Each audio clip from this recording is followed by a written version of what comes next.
অহা 17 জানুৱাৰীত দেশৰ প্ৰধানমন্ত্ৰী নৰেন্দ্ৰ মোদীৰ সন্মুখত সৰুসজাই ষ্টেডিয়ামত প্ৰায় 10,000 বড়ো নৃত্যশিল্পীয়ে প্ৰদৰ্শন কৰিব এই বাগুৰুম্বা। আৰু ইতিমধ্যে অসম ভিত্তিক এই যিসকল নৃত্যশিল্পীসকলে এই পৰীক্ষণ লৈ ৰখা হৈছে। ৰঙিয়া বিধানসভা সমষ্টিৰ অন্তৰ্গত প্ৰায় 72 গৰাকী নৃত্যশিল্পীয়ে এইধৰণে পৰীক্ষণ গ্ৰহণ কৰিছে। আমি দৃশ্যৰ মাজলৈ গৈছোঁ।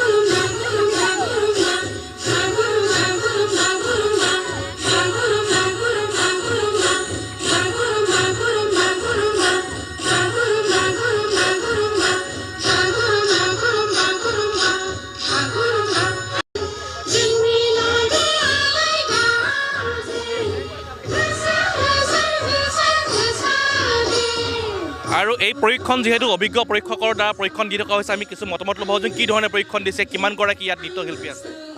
আমাৰ কামৰূপ ৰুৰেলত দুটা ভাগত ভগাই আছে, এটা নৰ্থ আপোনাৰ এটা চাউথ।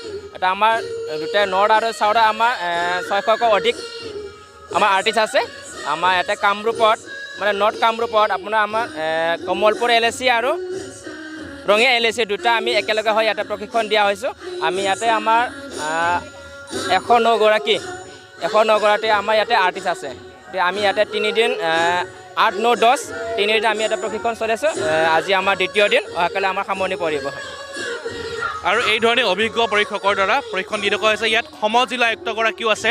আমি সমজিলা আয়ুক্তগৰাকীৰ কিছু মতামত ল'ব খুজিম। কি ধৰণে আয়োজন কৰিছে, কিমান গৰাকী পৰীক্ষক আছে, কেতিয়াৰ পৰা চলিছে?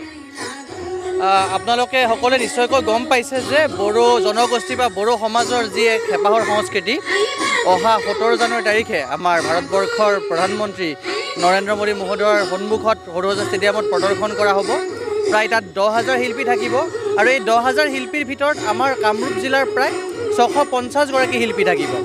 আজি তাৰে যি প্ৰশিক্ষণ, সেই প্ৰশিক্ষণ আমাৰ সকলোবোৰ সমষ্টিত আমাৰ কামৰূপ জিলাত ৰঙিয়া, পলাশবাৰী, কমলপুৰ আৰু বকোছয়গাঁও 4টা সমষ্টিত আমাৰ তেনেকুৱা শিল্পী আমাৰ চিলেক্ট কৰা হৈছে।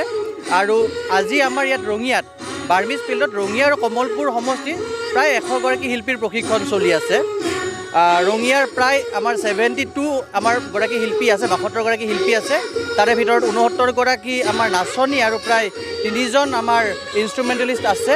আৰু তেনেকৈ কমলপুৰ সমষ্টিৰ পৰা প্ৰায় 30 গৰাকীমান শিল্পী আছে। প্ৰশিক্ষণ আমাৰ যোৱাকালিৰ পৰা চলি আছে আৰু আজি চলিব আৰু অহাকালিলৈকে চলিব। তাৰপিছত 11 তাৰিখে তেওঁলোকে গুৱাহাটীলৈ ৰাওনা হ'ব। আৰু তাত 12, 13, 14, 15 এইকেইদিন তাত সৰুসজাই ষ্টেডিয়ামত প্ৰশিক্ষণ চলিব। 16 তাৰিখ ৰেষ্ট দিয়া হ'ব। আৰু 17 তাৰিখে যিটো আমাৰ মেইন ইভেণ্ট, এই মেইন ইভেণ্টত আমাৰ শিল্পীসকলে 10,000 শিল্পীয়ে প্ৰায় একেলগে তেওঁলোকে নৃত্য পৰিৱেশন কৰিব।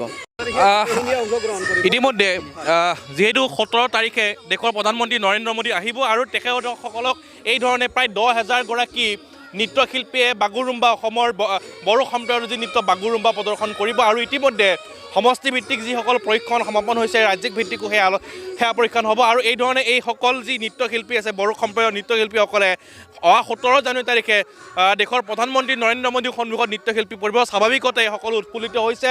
আৰু যিহেতু ইয়াত অভিজ্ঞ পৰীক্ষাৰ্থীৰ দ্বাৰা এই পৰীক্ষণ দি থকা হৈছে, অসমৰ বিভিন্ন সমষ্টিত বড়ো সম্প্ৰদায়ৰ এইসকল নৃত্যশিল্পীসকলে অহা 17 জানুৱাৰীত সৰুসজাই ষ্টেডিয়ামত আহিবলগীয়া যি দেশৰ প্ৰধানমন্ত্ৰী নৰেন্দ্ৰ মোদীৰ সন্মুখত এইসকলে পৰিৱেশন কৰিব বড়ো সম্প্ৰদায়ৰ বাগুৰুম্বা নৃত্য।